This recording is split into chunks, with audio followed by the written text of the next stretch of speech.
are things in NZ? NZ as we used to call it. NZ, sorry. Vacation, got all the family here. Oh, cool. Why not? You slip in a few work things during the vacation. I told the new owner that I would continue to work while I'm here.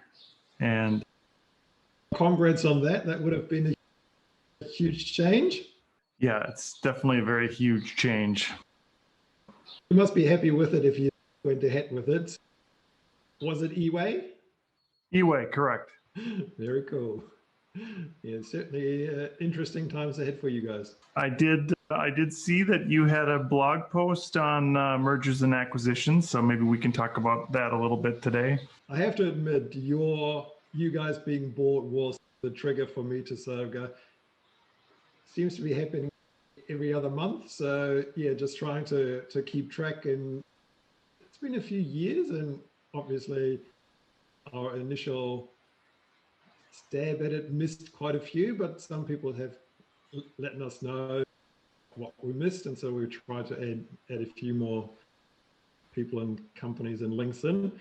But I'm pretty sure there's still lots and lots that are not on people's radar. But yeah, I thought it was an interesting summary or a snapshot of how far Magento has come as a community and how the changes seem to be lately. But then again, looking back, it has been there forever. And the big news today with Ben Marks? Not surprising, I would say, as in the only surprising thing for me out of it is how quickly it happened. My thought would have been Ben gives himself a little bit more of a holiday and sort of, just let it sit and see what his options are before embarking on a new journey. But he was never going to go away from this space, as in he's definitely an asset to any community that has him. Yeah, and I talked to Ben right after our sale. So tell me what's new for you? What's going to happen this year? I just put my notice in. I'm like, what? Yeah, and I knew it was happening. I knew it was coming up, and I suspect that Ben had some shopware already in his, like they'd been talking. And I joined the master's call this morning, and I asked Sherry, like, what is it that, who's going to be able to, or who is going to replace Ben, or what is the plans? And she said, who could replace Ben? So I tend to agree with that. It's a different environment now. And I don't remember if you remember, is it Matt Assay? He was the Adobe spokesperson when Adobe bought Magento. I don't know if you were at Imagine when he was there. And then not quickly, but he then soon left for AWS. So it's a corporate environment now, right? Yes. And I think you sort of wanted to bring up community. And I think that's probably the main thing which Adobe hasn't done really well at all. As in, it's always inevitable that existing people, once you get bought up from a bigger company, that people don't see the right fit or don't have the career path or the opportunities that they previously had, that they will leave.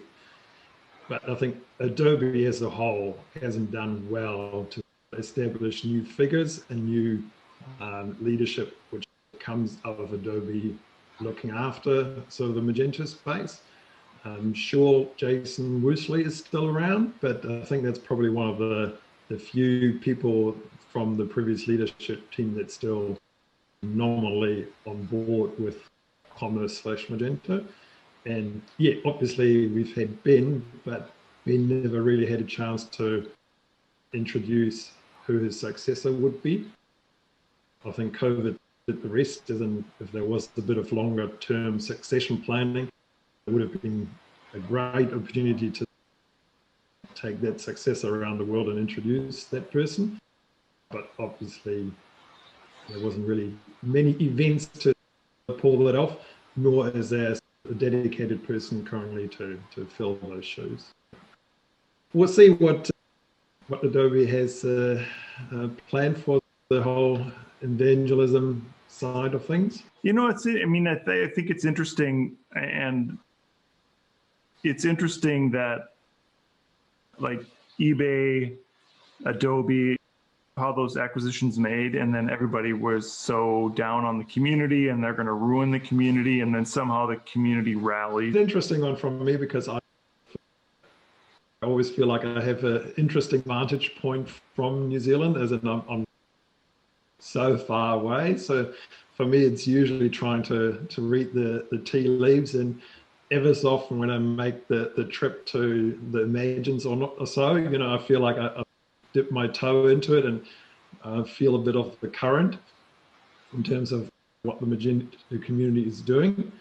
And obviously I'm involved in the local community, but that's fair to say that that has definitely changed quite a bit in recent times, as in there's still a nucleus of people that are very involved with Magento, but it's definitely getting smaller, which is, I think, a fair summary of where Magento is at in terms of the type of merchants and the type of people using Magento.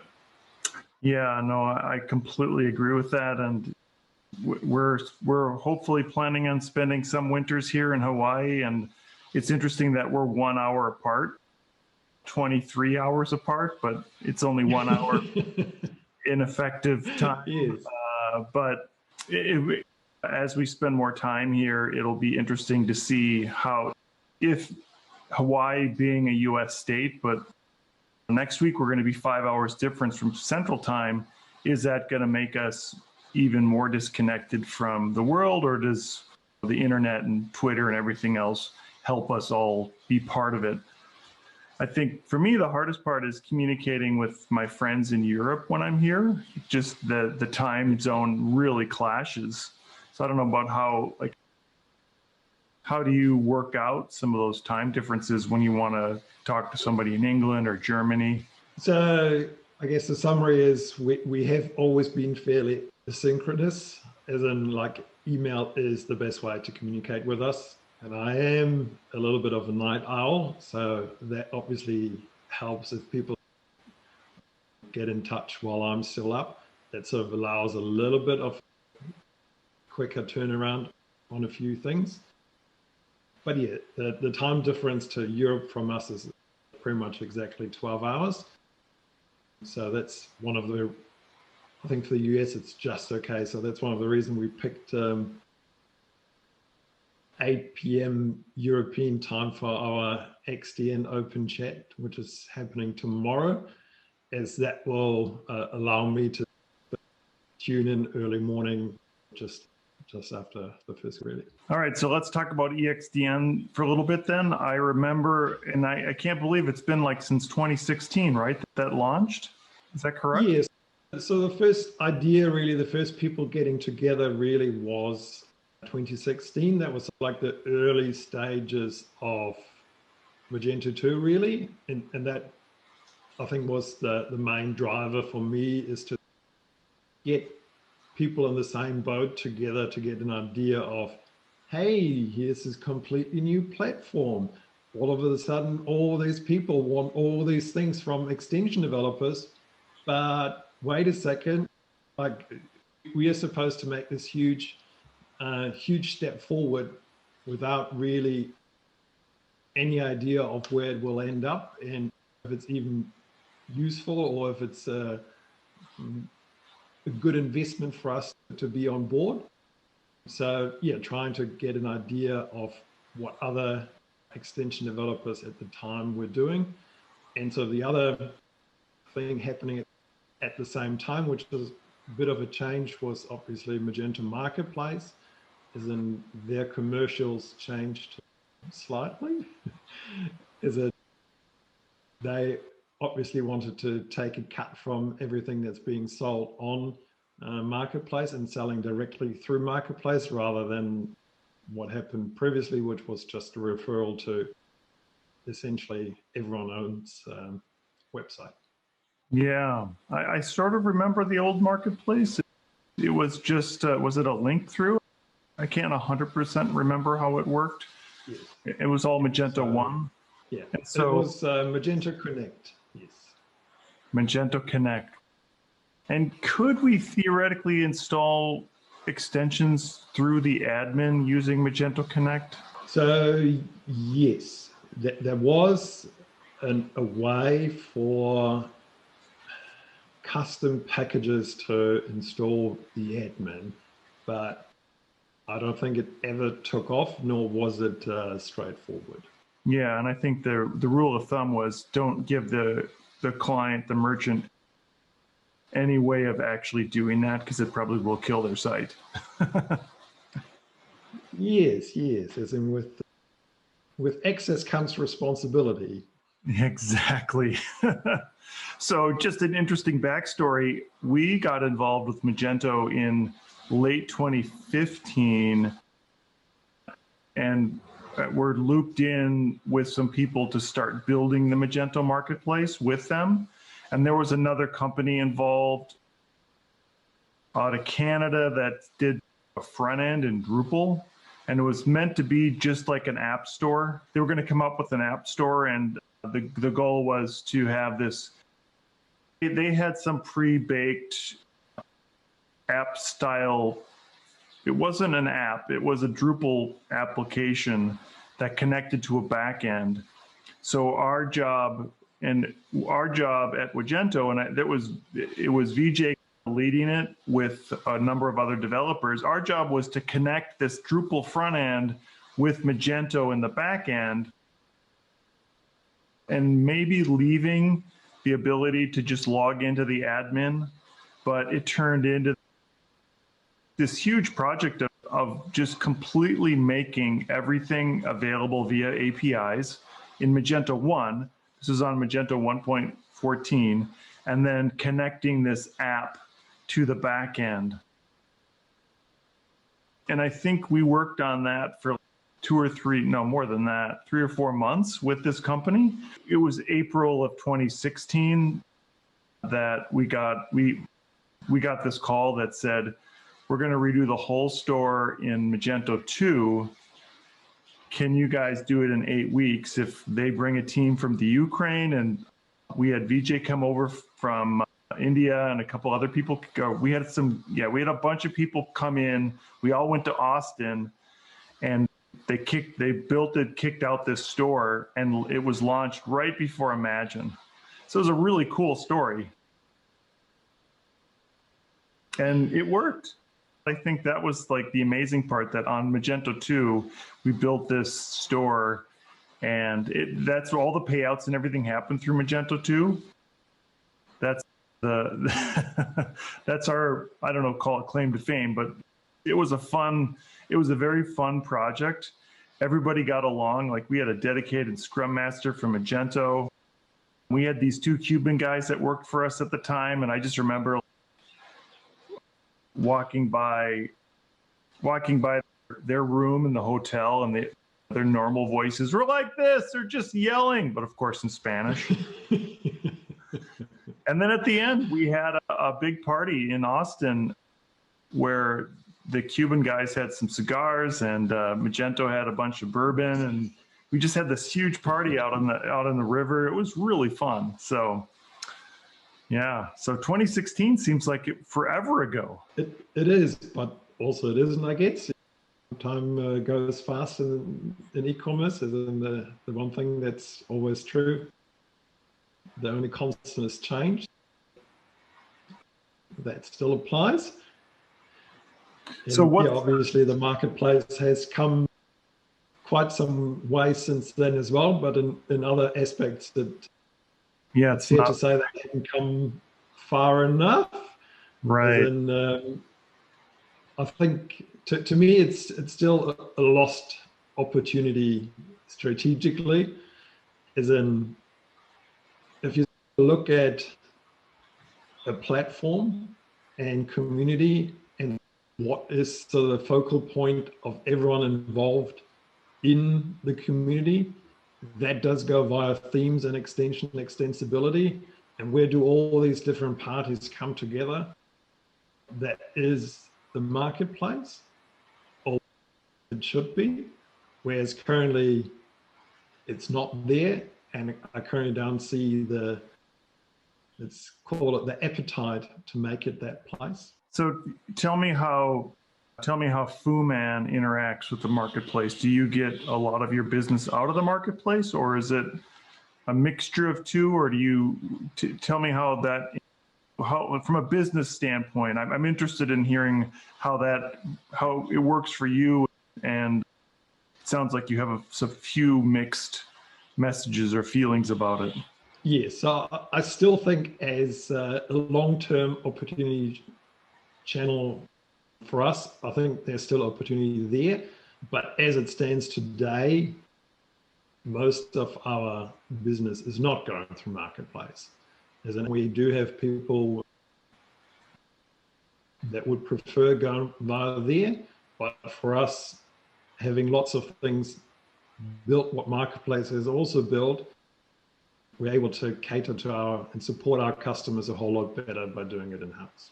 Yeah, okay. So I'm assuming your extensions are available via Composer through packages or something like that. It works the same as, okay, yep. Just getting back to the Extension Developers Network, just give me an idea of how that started and who started it and why it started. So I think, the origin story, I think I tried to tell it a while ago. Meet Magento New York, I think it was. So the moment really where it clicked in my head was we got like not quite a review, but feedback from a customer who said, Fuman, this was awesome. It worked first time. Thank you so much. Unfortunately, 9 times out of 10, I have a pretty bad experience. And so at first I was like, yay, we're doing everything right, customer happy, surely we're doing better than our competitors, so this is great. But then I had this moment where I was like, hey, if the industry as a whole, 9 times out of 10 people have a bad experience, what does it mean for the industry? So yeah, ExtDN was born out of that idea that, hey, that there are more people that have a similar approach to making sure the customer has a good experience. It's trying to highlight those type of extension developers that provide the good experience and lifting the overall game of the extension developer industry, really.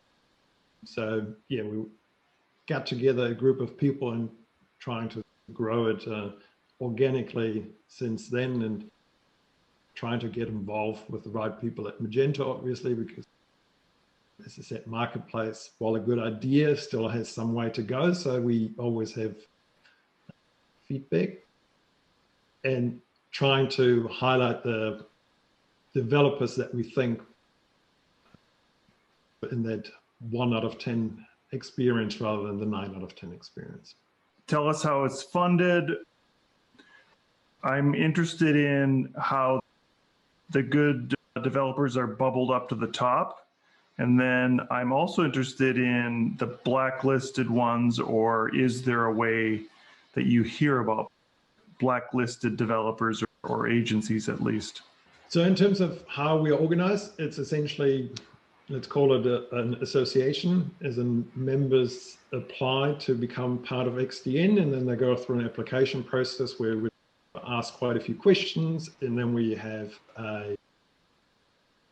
a quorum on our end where we go over an application and assess if it should go further or not, and then it's presented to the current members, and then each member can essentially say if they're okay with a new member joining or not. And so the wider we've gotten over time, a lot is based on reputation and sort of what we can glean out of public records. It's easy for someone to say we're the best, but obviously we try to put our feelers out and get an understanding of, if we accept a new member, is that going to be detrimental to views of what people think of ExtDN, or is it actually going to be beneficial? There's an actual website people can go to, right? Yes, so it's extdn.org. So we went for the org domain, as I said, it's an association, but it's non-profit, it only exists for the goal of making sure that people have a great experience with extensions in the Magento suite. And how do you interact with Magento proper on ExtDN? So we have a few existing contacts where we have a semi-regular meeting with the marketplace people. So that has changed over the years quite a bit. So we've tried to connect with the different people over the years that we're responsible or are responsible on the marketplace side. So we try to give feedback where we can. And yeah, then through channels like these and through our members trying to spread the word of what ExtDN is and hopefully raise the awareness a little bit that what we stand for and hopefully what our members can deliver. I remember one of the big complaints about the old marketplace or the new old marketplace was the fact that you could game the reviews. I think Karen Baker was a big advocate of saying that the reviews are broken on there. Have you thought about making an ExtDN or your own sort of marketplace that all these extensions would almost, I guess I don't want to use the word compete against Magento, but I suppose you would compete against the Magento Marketplace. And then B, is there a place already that you can see customer reviews on actual extensions that people have installed? I think the thought is always there to have a combined store, but equally we also know it's not going to be an easy one, as in currently it's not official association like the Magento Association. So it's not like an official legal body that ExtDN is. So to be able to take payments in any country and distribute them across the world without flagging any dodgy text business, we would have to take that step. So I think we're not quite at that stage yet where we would entertain those next steps to do that. In terms of reviews, that is something we've contemplated, but again, I think I'd rather use this interview to ask people really to leave reviews, especially good reviews, as in it's good for the remaining people in the community, as in if you have an actual experience, share that experience because other people can benefit from it. And on Marketplace, the number of actual reviews is a lot less than it should be. So in the old days, we might have had the problem of too many reviews where most of them were fake. But these days, there's hardly any reviews. Like on some of my free extensions, I have thousands of downloads, thousands of people put it in their cart, presumably installed it. I don't have any visibility of that. Like the reviews that you get doesn't work. And I can sort of glean from the message that they're saying that quite possibly they didn't install it, quite possibly they have something else, quite possibly the error message references code that's not in our extension. So that's the type of reviews you may get if you're lucky. But overall, it needs more people communicating back that it worked, which is what I assume will happen in most of the time. As I said, there's thousands of people installing the extensions, and if you don't hear anything, the assumption would be that it did most of the job. I do feel like the marketplace could do a much better job. And we have one extension that was free for a long time, the Zendesk extension. I checked at some point, we had 10,000 downloads on this extension. And I think we have one review. I think Magento should be thinking about how do they get reviews on the extensions that come out of it.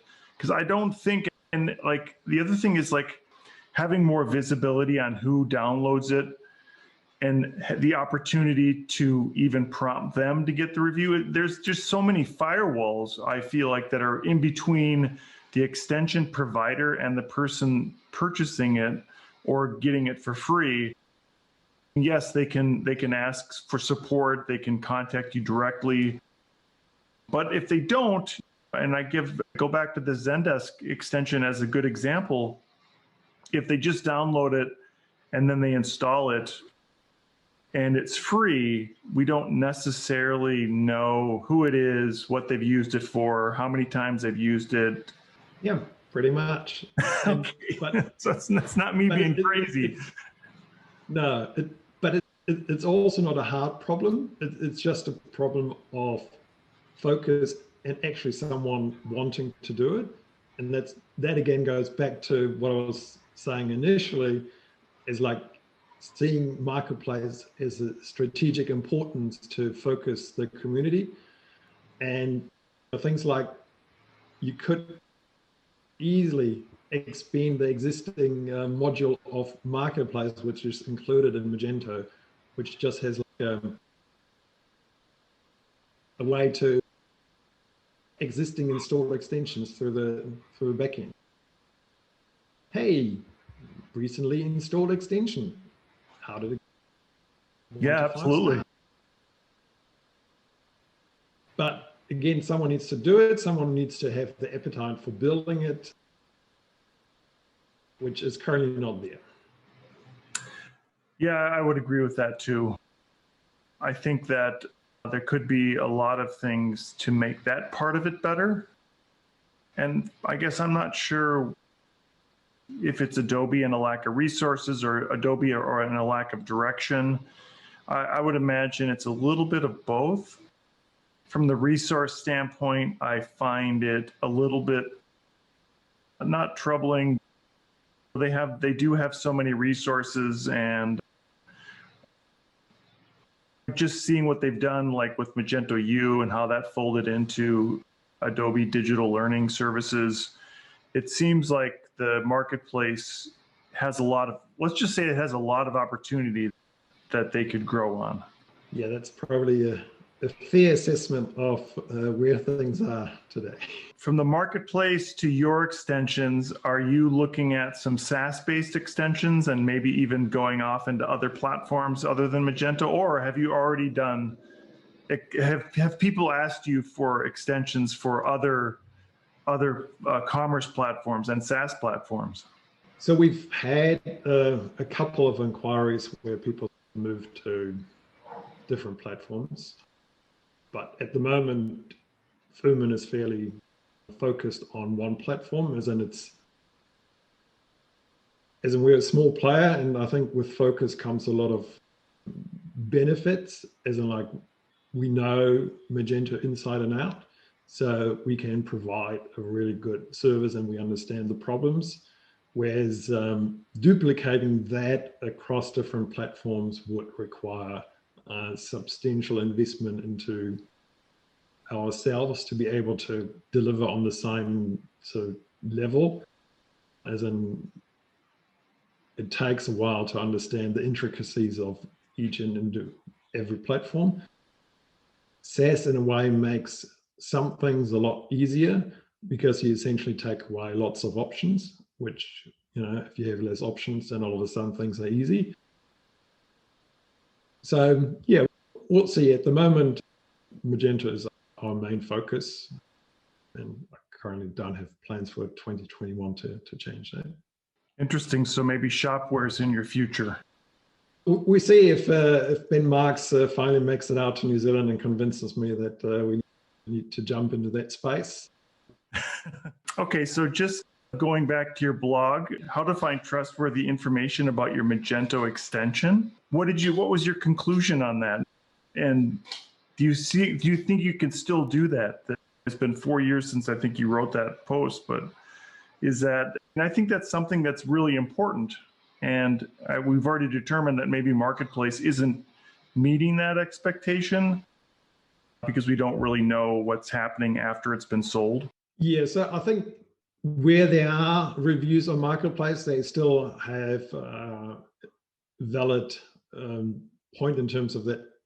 I think they now have two different categories, which is a verified purchase and an unverified purchase. And I still think some people are still gaming the system in terms of buying their own extension and then creating their own review on it. I think that could still be very much a way to get that very first review. To, you know, like if you have no stars versus a 5-star, that's immediately, it does look so much better.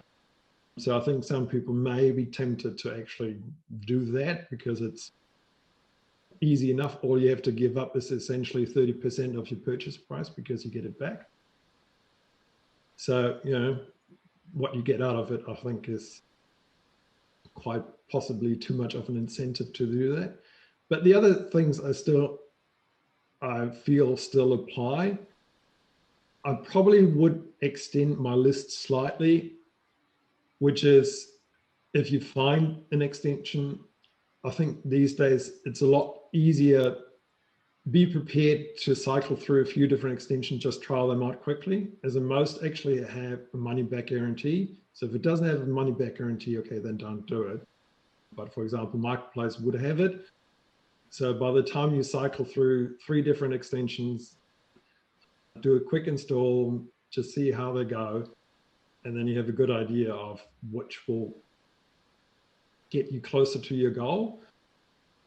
I think a lot of people think that an extension is going to solve all their problems, but maybe approaching it from the standpoint of view is, hey, if this sort of saves me 60, 75, 80% of development time, as long as the extension is a good base to work off and is sort of built with extensibility in mind, then you work off a really solid base, which might have already covered a lot of the edge cases which your project management discovery process hasn't uncovered yet. By building on a base which gets you 80% there, sure, maybe you need to trial 2 different extensions because one is coded better than the other.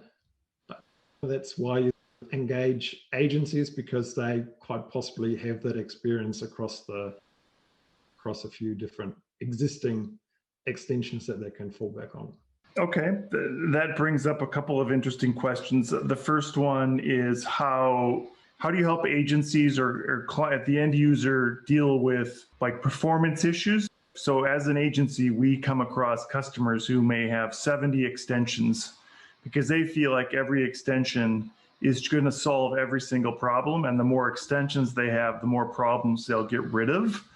And they don't realize that when you're going to say Magento 2.4, every single one of those extensions also has to come along for the ride. So I think there's a few things to unpack in there as well. But so one of the things we try to communicate a lot more these days is what you get from us in terms of we keeping on top of every single extension and every single release. So every 3 months, a new Magento release comes out, and you know, like depending on how many active release lines there are, that means we jump into action and we actually individually test those extensions on all the new releases. So we do this for every extension 4 times a year. So this is work that we take on. And if you're able to install the extension on the new version, that means we have gone through our process to say, this is good. So that's where I think some of the benefits of using external extensions is. You pay a small amount for that to be kept up to date, kept working. If we did our job well, for example, on our email attachments extension, over the last year and a half, there were about 3 to 4 different changes inside our extension, just the way templating, emailing, etc. works. But if we've done our job, you wouldn't have even noticed. You run your composer update and our extension just pulls in the right version for the Magento version you're on, and you're none the wiser, it just works. Yeah, and I think that's theoretically, I saw a new version of Big Sur just came out. Not Big Sur. Is it Big Sur? I don't know. The new version, there's a new version of of Mac OS that just came out. So theoretically, you want that to upgrade and not to be any problems. So I 100% agree with you. So then how do you get the myriad of other developers out there doing the exact same thing? And I think that's the question. And I think one of the things that the marketplace could improve on would be to, I guess they do already give the version. So in that process that you've just gone over, ensuring that all those are upgraded and that version is correct. So that sort of depends a little bit on how you approach versioning of your extension and how conservative / open you are with defining your dependencies. As if I provide an extension which says I'm compatible with Magento, then no matter which version of Magento you are now and way into the future, this will install. So that is the easy route, and the easy route has been taken by many. So therefore you have no safeguards. It will install. Nothing will tell you if it has been verified on the latest version or not. It's up to the agency / merchant / end customer to find out if that works or not. Yeah, and just to get the alternative to that is making sure that your module doesn't upgrade with the latest version until you've tested it, and then you change the version. So essentially, you're a module that is only compatible with up to some version is a roadblock for the next person, or they have to manually force the upgrade with that extension. We've gotten a whole lot more explicit over the last few years, as in I'm now of the view is in if we've tested it explicitly, it works. But if we haven't done our job yet, then something will be holding back until you can take that step. Yeah, and I think that you would agree that the latter, the one where you're explicitly saying this is not going to go to the next version until we've tested it, is the better. It depends, because it comes with an implicit promise that we are on top of our game to actually be very close to GA release, and we've gotten a whole lot better with that. That's actually a good change that has come out of Adobe. They provide a bit of a pre-release time frame. So during that time frame, that's when we either have better access or the pre-release time frame. So during that time, we're incredibly busy to make sure that we hit that prior to GA. So once GA general availability hits, that our extensions are available across all channels, so people can just update. But obviously, if you're not that quick, if your maintenance window is, hey, we're still not compatible with Magento 2.4, then obviously holding back all stores, like to actually try that themselves to see if to go through their own testing process. In that case, it might be preferable to essentially let it go and let the other people do the job. Tell me a little bit about PWA and how are you dealing with that in terms of extensions? So I think it's fair to say PWA and Magento, that's PWA Studio, has seen quite a bit of hype, and I think it came out of the pain points of the existing front end, and we're going to be talking quite a bit about that in our ExtDN open chat tomorrow. So hopefully everyone was able to join that. I'm not sure when we're going to air this interview. So with that, I think it's been a long time in the making, and they have quite a few good ideas around extensibility. And we've tried to, as ExtDN members, try to engage at various stages. But I think time moves slowly on that front. As in, I've actually just gone back on some of the emails to see when was the first time we tried to get involved with that. And that's pretty much from the initial stages of when PWA Studio started, where nothing was extensible, there was no code, no nothing, but that was obviously way too early. But we're still not at a point yet where it's extensible. Yeah. So there's still work to be done, and similar for other front-end solutions. So yeah, I'm really hoping that some of that extensibility, the ideas are there. It's just a matter of making sure that all the right places are getting opened up and actually useful. Okay, and then the $10,000 question, the new Hoofa theme versus Luma versus PWA, where do you, or versus all the other JavaScript front ends like Vue Storefront and ScannyWeb. There's a bunch of them out there now. I guess the PWA versus this built-in theme, where are you sitting on those? So my hope is that PW Studio / Venia / maybe something else becomes again a new Luma theme, as in a quick start where existing extension points are well defined, where everyone knows, hey, if you when I run an installation for an extension, and if I wanted something to show up in the front end, I can make estimated guesses in which area I can add something that will just show up. And once those are defined for any front end, then it becomes a matter of how can we get into that process for an extension. And with the various front ends, there is, and that's something we raised, again, 3 years ago. Back then it was Deity and one other one. Anyway, commerce tools, I think. So there is lots of different front ends out there. How do we keep them all extensible, and ideally not in a way that duplicates efforts to a huge extent? And that's really still an open question. Vue Storefront was the other one. So different stack, still JavaScript. So maybe there's some room there to keep things consistent. My big beef so far on Luma has been, well, just the speed in which the out-of-the-box loads. I'm excited about PWA Studio because I think out of the box, even on a small Amazon server, it loads in under 2 seconds.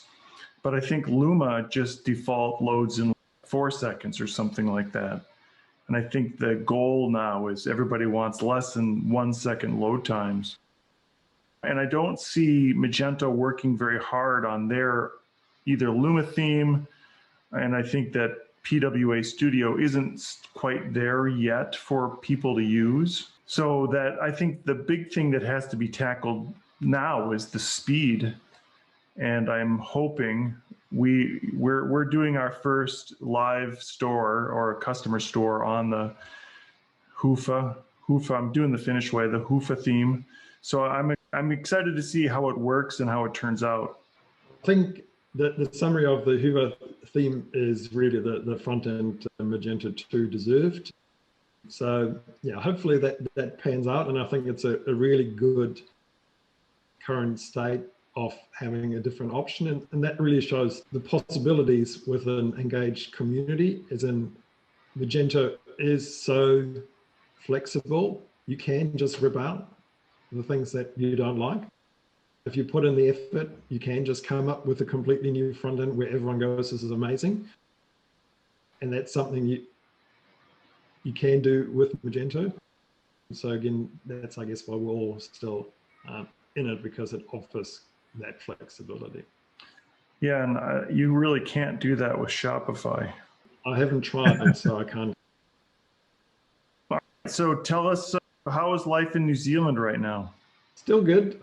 I went for my big coastal challenge run a couple of weeks ago, the next day, but actually the next 2 days. So it was a pretty good experience. It was a lot more in the water than I thought. And was that a formal race? Or is it just, I saw a video, there's a lot of people there. Was it an actual race, or is it just a lot of people getting together to run?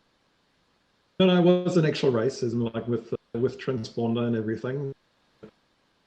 Some people work pretty fast, not me. But I made it to the finish line, which is what was the main thing for me. So I do have another friend in New Zealand, and she said that you're not wearing masks in general now. Is that, or are people wearing masks when you're out and about in general? So it depends a little bit. Currently, Auckland is, so we have 4 levels of restrictions.